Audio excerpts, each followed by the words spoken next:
One Piece chapter 1025. Now this was a very cool chapter. We had a lot of dope moments involving Momo because I think he's the individual that we want to see grow, and this definitely marks a starting point for him progressing as a character. I'm definitely hyped to see what comes next for Momo because it seems like he's going to engage in battle against Kaido. We also can't forget about Luffy here. Luffy seems to be exuding a different aura coming into this battle. His confidence is probably the highest we've ever seen going up against Kaido so far, but it's very obvious that he has more to show now, given that he always comes back stronger every time he gets defeated, and we'll talk more about that later on. Yamato was also impressive as always. We get to see more of her mythical devil fruit abilities, and we get a little insight or little hints towards Kaido's origin, and they essentially confirm a bit of what his lineage is. And I did make a video surrounding this idea, but I also think that there's more to it, and again I'll talk more about this later in this video. Now before we get into this chapter, I would appreciate it if you dropped a like on this video. Again, let's try to go for 500 likes, and again subscribe if you're new here. So we start the chapter with Luffy and Momo's side of things, in which they're getting ready to fly up to Onigashima, and for the most part Momo is still staying very consistent with his character because again heights was something that he was always afraid of, and so flying up to Onigashima is proving to be very difficult. So we have Luffy encouraging him by insulting him, as seemingly this is one of the ways Luffy knows how to tick Momo off, which in return kind of forces Momo to move forward, because Luffy and Momo have that pretty interesting dynamic where Luffy always berates Momo, but Momo always tries to prove Luffy wrong, that he is not a coward. We've seen it time and time again in the story, and in this case is proving to be helpful because it's pushing Momo forward even though he is still somewhat scared. But this is also the beginning of him overcoming this fear, because we know now that he has to face Kaido, who is on a different level of fear than heights, right?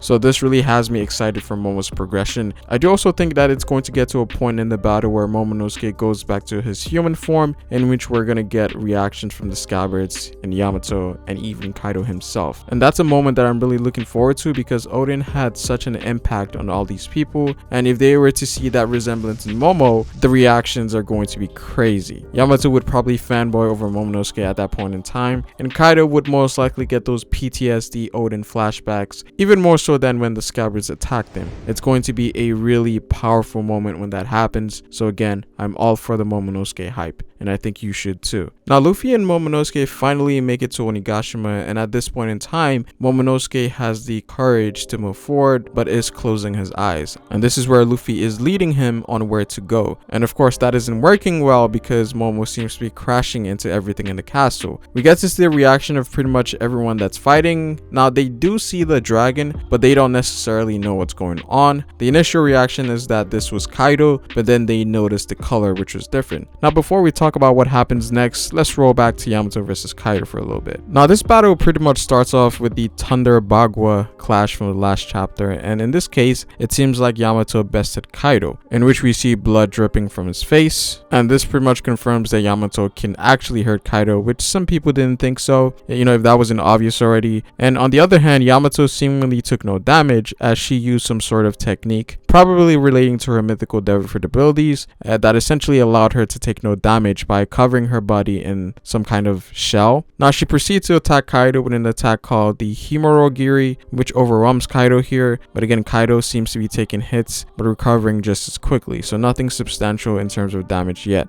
But I will say that Yamato has proved herself to be really strong.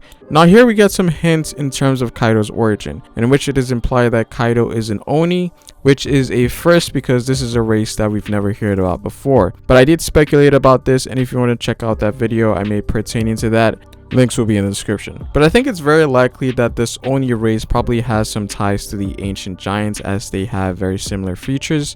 But in the case of Kaido and Yamato, they seem to also have human features as well. So it could be that Kaido is somewhat of a humanized version of the ancient giants, or somewhat of an outlier within the ancient giant race, where he has mixed in DNA of a human and an ancient giant, or it could be something completely different. But given the way Oda writes, everything has ties to something, so I'm leaning more on him being related to the ancient giants. Now Kaido shows a very interesting side to him in this chapter, whereas he tries to make Yamato understand that she cannot escape the truth of her blood, and that she is different from other people, hence why she will be alone. And he believes that the whole reason she was trying to escape was to find friends. And we get a flashback here in which some of the beast pirates that sympathize with Yamato were executed.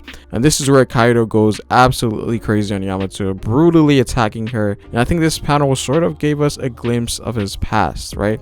In which perhaps he was betrayed by humans and he was used by them in some way. And he mentions Yamato that given that she is an offspring of an Oni, that being friends with humans is beneath her. So there might be some sort of superiority complex going on here as well.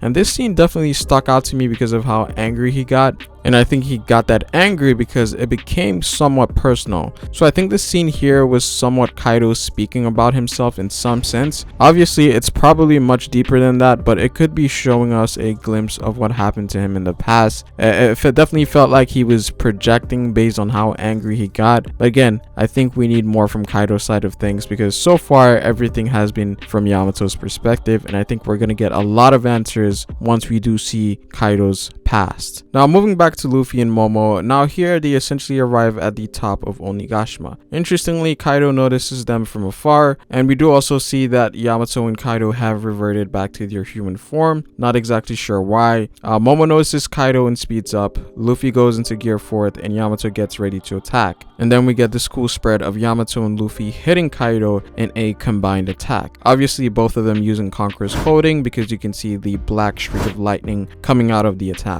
And Kaido gets sent flying. Surprisingly, Yamato didn't notice till Luffy attacked, and I think that could be saying something about Luffy's speed in Snake Man, more so than she wasn't actually focusing. But here we pretty much get a face-off between Momo's dragon form and Kaido's dragon form, which was honestly amazing. And then you have Luffy standing on top of Momo. I have to say that was a really badass panel. Now Momo initially was scared of Kaido, but when Kaido mentioned who he was, he started a bit, but is then able to overcome that fear by saying his name and that he will become the Shogun of Wano.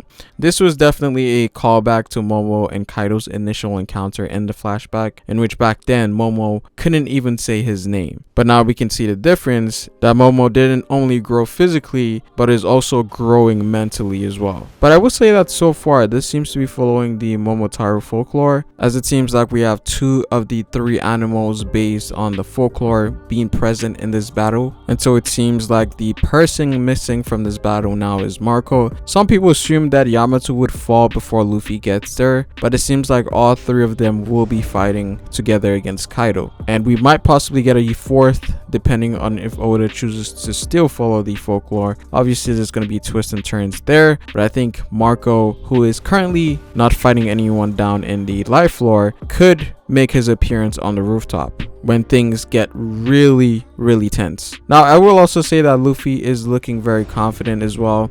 It seems like gear 5 is most likely on its way. I am definitely looking forward to what powers Luffy possesses now. He did also show some mastery of gear 4th here, but then again he did show he could get out of gear 4th when he attacked the ship back in the port, so I guess that's nothing new yet. But I do think that Luffy has mastered gear 4th, and I think I may have an idea on how that works. But if you guys want to see that video, drop a like, and if this video gets enough support, that video will be coming out. But that's pretty much it for this video, guys. Comment out what you guys think. I would appreciate it if you dropped a like on this video and subscribe for more One Piece content on this channel. You can follow me on Twitter at Ferrospace. But it is Ferro, guys, and I will see you folks later. Peace.